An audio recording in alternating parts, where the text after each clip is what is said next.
What's that? Put your hands like this for me real quick. Okay. Okay. What's going on, sir? I'll explain that in a second, okay? Okay. Okay, this is what we got. You have a warrant for your arrest. It's for first-degree intentional homicide. So, you got a warrant for you know what you got a warrant for. On May 28, 2025, two 70-year-olds were arrested for the 2003 murder of Navy veteran David Vanderzee, who was shot 5 times in the back of the head, just 2 months into his marriage. The arrests came after 22 years of silence, driven not by new technology, but by collapsing alibis' phone records and one detail only the killer could have known. Hello. I'm sorry, officer. Oh, you're fine. You have a license and proof of insurance on you? I do, yes. Okay. Well, I'm Deputy Wegger of the McHenry County Sheriff's Office. There's a couple reasons to stop you. You just never used your turn signal. From the whole time I saw you, when you turned out of your neighborhood and then turned left and then changed lanes and all that. I'm on my way to get my oil changed. My home, so I'm worried about leaving him now. Okay. And I'm sorry. No worries. That's just why I stopped you. Just didn't use it at all. Okay. So there's my insurance. Okay, thank you. And you want my license? Yes, please. Okay. Here you go. Thank you. I'm so sorry. And that's a good address for you still? So, you mind just going like this with your hands for me real quick? What's that? Put your hands like this for me real quick. Okay. Okay. What's going on, sir? I'll explain that in a second, okay? Okay. So you have a warrant for your arrest out of Kenosha. I didn't know about anything like that. Okay. Well, that's just why you're in handcuffs right now. Do you have anybody that can come pick up the car? Would you guys want to follow me so I can drive it home? Can't do that now. Would it be okay if I parked it for you and we could give you the keys back? Yeah, whatever you want to do. When was the warrant issued? Okay. Is that why you guys pulled me over then, or? You mean you just use your turn signal in front of me? All right, I have a lawyer too. Do I need to get my lawyer, or what's the scoop? It's up to you. I'm not asking you any questions right now. You're just being detained right now based off of the warrant that you have out of Kenosha. The warrant was confirmed. You'll be transported to our jail and then be extradited to Wisconsin. Your bond is only $75,000, which... How much is that? I'm guessing it'll probably be 10% of that, so I would think. I don't really know how Wisconsin does it, but... That's how it works here, but we can only speak on Wisconsin. Yeah. So if it's 10% of $75,000, $7,500, then you can get out. But you'll have to see a judge at least. So... All right, I gotta start. When can I start calling my family? Let me know what's going on. We're making some phone calls quick to see what the whole transportation thing is, if we're just going to take you ours or how it's going to work. So we'll let you know. Worst case, if you don't make any right now, you can make someone when you get to the jail with the phone call or phones from there. Okay. It might not just be from your cell phone. They'll let me make more than one phone call. I know you said. Yeah, you're allowed. I think 3 within the first 3 hours. We're gonna have you hop up here. Okay. I know it's kind of a jump to get up there. There's a handle up there if that's easier too.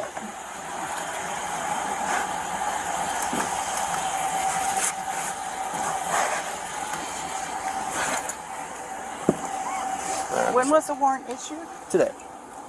So were you guys waiting for me? No, I just drove by and you committed a bunch of these traffic violations in front of me.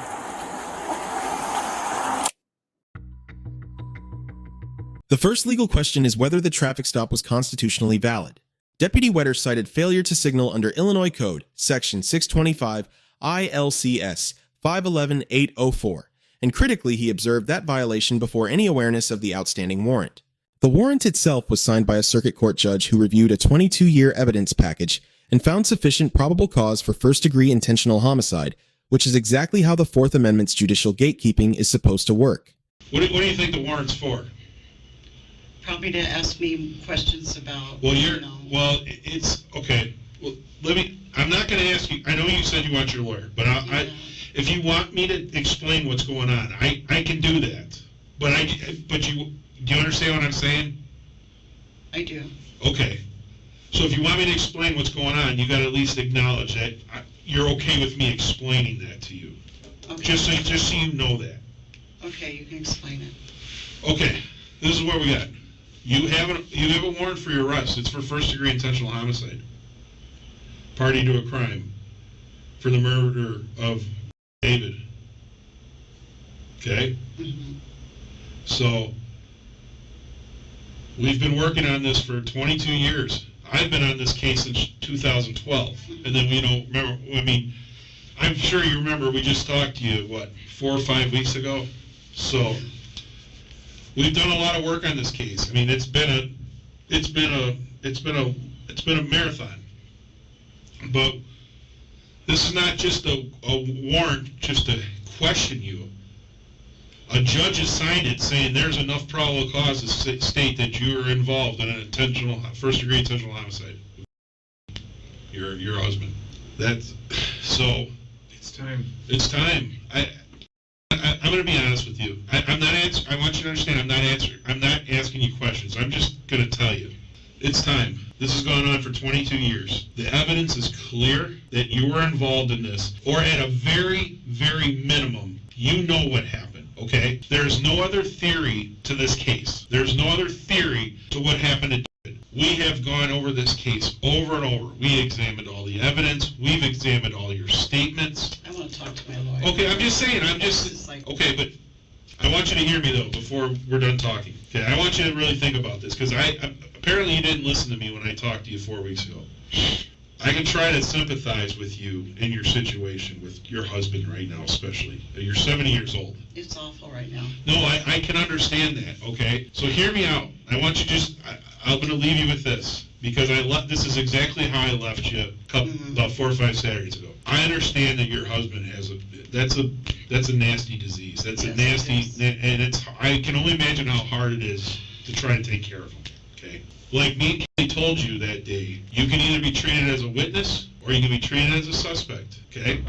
This is where we're at now. I'm going to be in full disclosure, I was really hoping that I was going to get a phone call from you after we left your house at some point saying, hey, I really would like to talk. That didn't happen. That's why I pushed this off. We pushed this off as long as we could because I want. Okay, well, I'm going to tell you right now.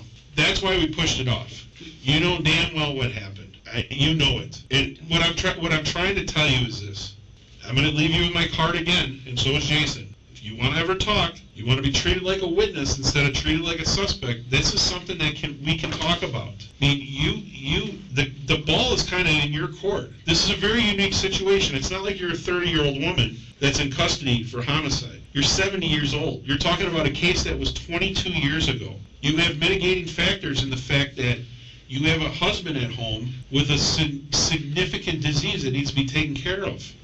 Me and Jason have talked to our DA's office, the DA, not an ADA. We've talked to the DA and the ADA. They can sympathize also with you with this. Yes. But here's the problem. I have nothing to go on right now other than what the evidence shows us because I have nothing from you. Do you understand what I'm saying? Yes. I got nothing from you to even try to even tell the DA, listen, Roxanne talking, she kind of told us what was going on. She's fessed up to what she knows. I don't even have that, so I can't even go to him right now and say, listen, this is what I got right now.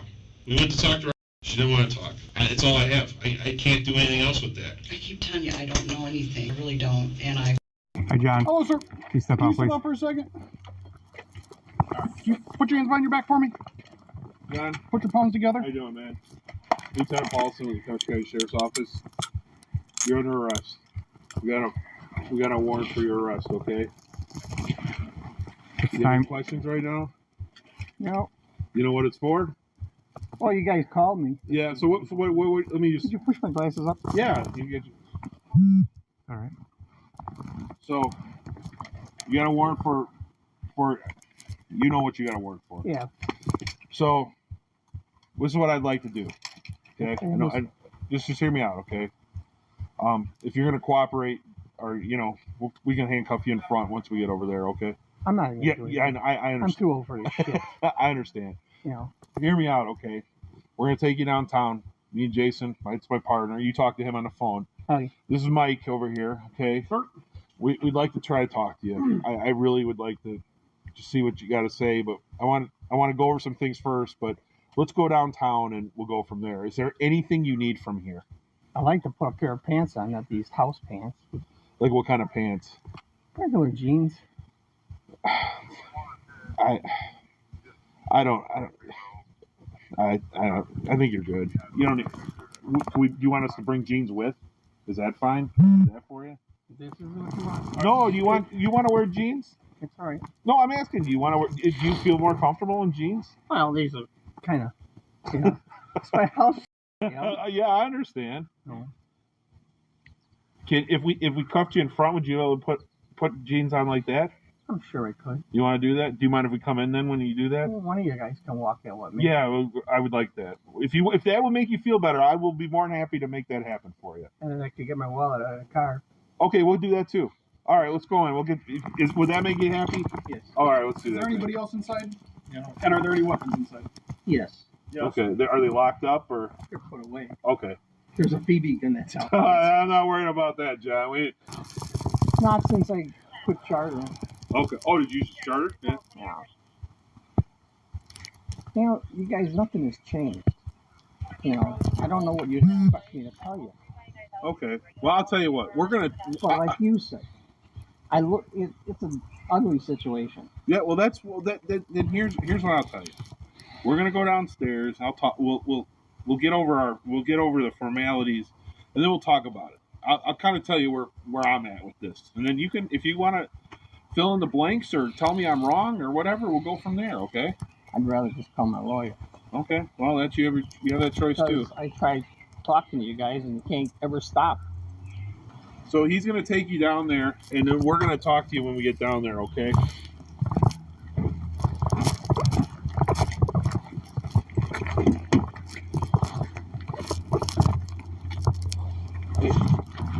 You behind me? Yep. Okay.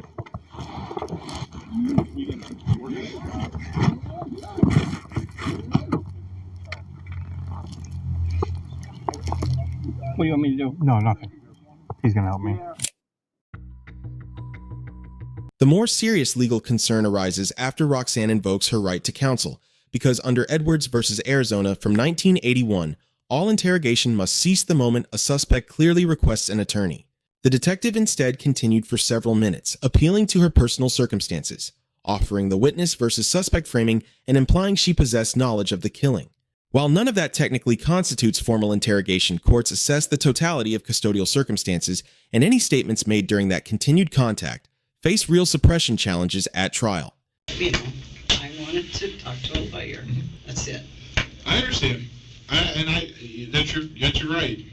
I just know this case isn't going away. Obviously. Yeah, there's an actual arrest warrant for first-degree intentional homicide, so it's not going away. We are more. If you decide you want to talk tomorrow or the next day or whatever, we're more than happy to drive all the way back down here to talk to you. Okay. Well, first I'm going to talk to my lawyer, see what he advises. Okay. Well, I mean, innocent people go to jail all the time, and I'm sorry, I'm scared. So I'm like, I've got a lot in my life I've got to worry about right now. I understand. So that's all I'm saying. I just want to talk to my lawyer.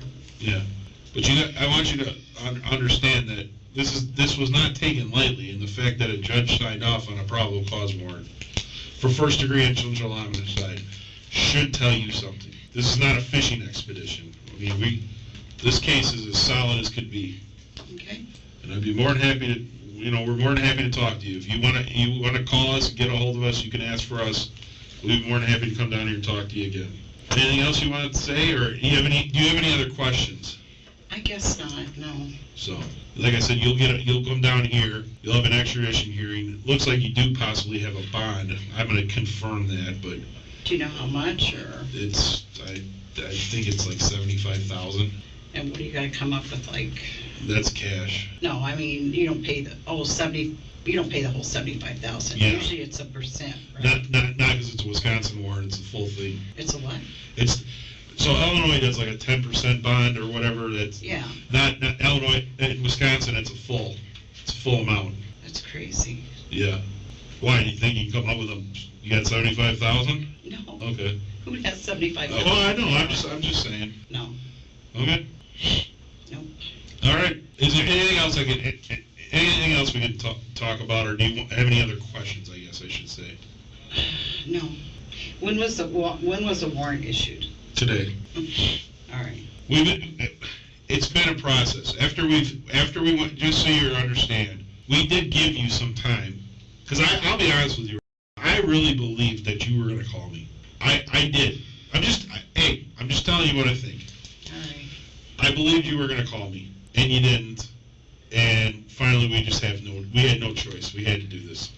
So, and again, the judge signed off on it, so I think that should tell you something.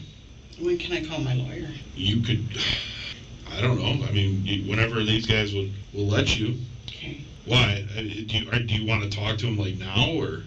Well, I just want to know what to do. I mean, I don't know. I mean, I could ask them if you could call him, if that's what you want. I mean, we could definitely put a request in for you to see if you want to call him. Well, I was told when I come here I can make some phone calls. That's why I wanted to know. And Yeah. Like, hey guys, I'm sorry, I'm done for now. Okay. I'm even just looking at this. I mean, you're gonna have an opportunity to call him. Unfortunately, I'm pretty sure I know what he's gonna tell you, but you could tell him to call me or Jason. We've worked with him before. Yeah, we've worked with him a couple times, so we know him.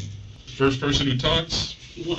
First The gold ring or what? What's that? Well, no, the first person who talks is going to get significant consideration. I'm serious. We're not talking, like I said, we're not talking about it. You know, you're not 30 years old, and this is a... The most constitutionally significant moment occurs during John Viskocil's arrest, when the detective tells him after his counsel invocation that the first person who talks is going to get significant consideration. This triggers the Massiah doctrine established by the Supreme Court in Massiah v. United States from 1964, which prohibits law enforcement from deliberately eliciting incriminating statements from a charged defendant outside the presence of counsel. Arizona v. Robertson from 1988 extends that protection, further holding that once counsel is requested, police cannot reapproach the suspect for questioning on any offense, and an explicit leniency offer is precisely the kind of inducement courts have found to violate that standard. 22 years ago. You're 70 years old. I mean, you're not... We talked about this the day, you know, when we talked to you at your house. I know. I'm really trying to... I'm trying to understand your situation and trying to work with you, and I just... But I can't. My hands are kind of tied because you're not giving us much. There's nothing to give you. I don't know how much more I can tell you. Well, I don't believe that, and you know that's not true. You know that. Like I said, we did not come down here on a fishing expedition. This went in front of a judge, a circuit court judge, who agreed that we had probable cause to charge you with first-degree intentional homicide. After it was approved by the DA. Deputy Wetter receives an A- the stop and arrest were legally sound, tactically professional, and constitutionally clean, with one deduction for incorrectly stating that Wisconsin Bond operates on a 10% system when it requires the full cash amount. The Kenosha detective receives a C+. The investigative work spanning over a decade earned the warrant, but continued contact with both suspects, after counsel invocation creates Sixth Amendment exposure that defense attorneys will exploit at trial. Roxanne Collins receives a B. She made the legally correct decision to invoke counsel, but continuing to respond to the detective's statements after that invocation weakens the suppression arguments her defense would otherwise have. John Viskocil receives a B+. He invoked counsel early, made no incriminating statements, and complied fully with all arrest commands, which represents the closest to legally optimal conduct under the circumstances. 3 lessons invoking counsel without going silent is legally incomplete, so once you request an attorney stop speaking entirely. Investigators must treat a counsel request as a hard stop, because continued persuasion, however sympathetic, creates a pellet risk that can unravel years of solid casework, and cold cases close because lies lose their shape over time, not because of technology. Let us know if there is an interaction or legal topic that you would like us to discuss in the comments below, and thank you for watching.